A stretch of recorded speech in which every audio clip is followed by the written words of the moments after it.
뉴욕 증시 새해 첫 거래일의 혼조, 나스닥 1.6% 하락 마감.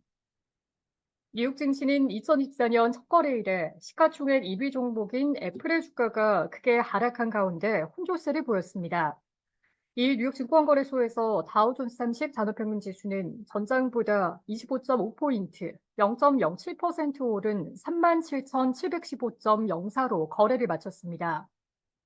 스탠더드앤드푸어스 S&P 500 지수는 전장보다 27포인트, 0.57% 떨어진 4,742.83으로 나스닥 지수는 전장보다 245.41포인트, 1.63% 밀린 14,765.94로 장을 마감했습니다.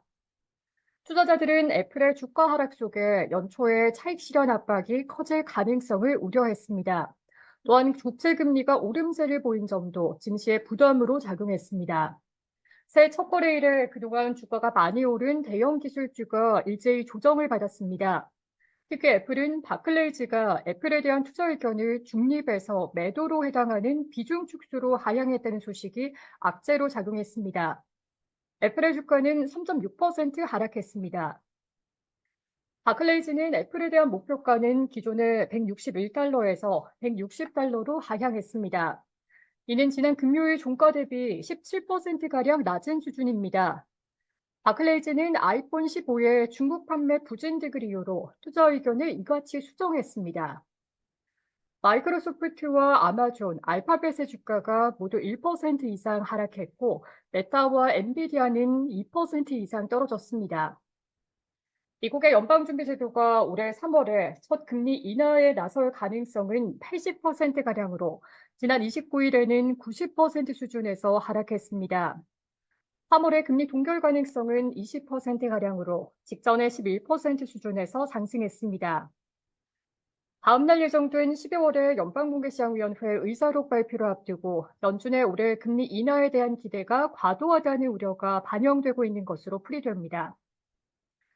이에 따라 10년물 국채 금리는 6bp가량 오른 3.94% 근방까지 올랐고 2년물 국채 금리도 9bp가량 상승한 4.34% 수준으로 상승했습니다.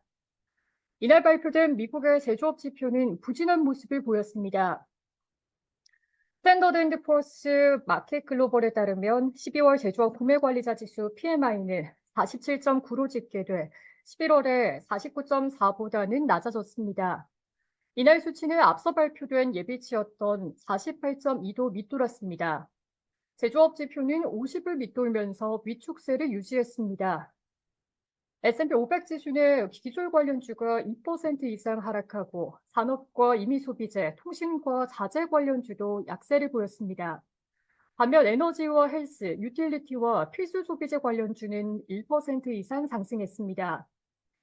개별 종목 중에서 네덜란드 반도체 장비 제조업체인 ASML 홀딩의 주가가 5% 이상 하락했습니다.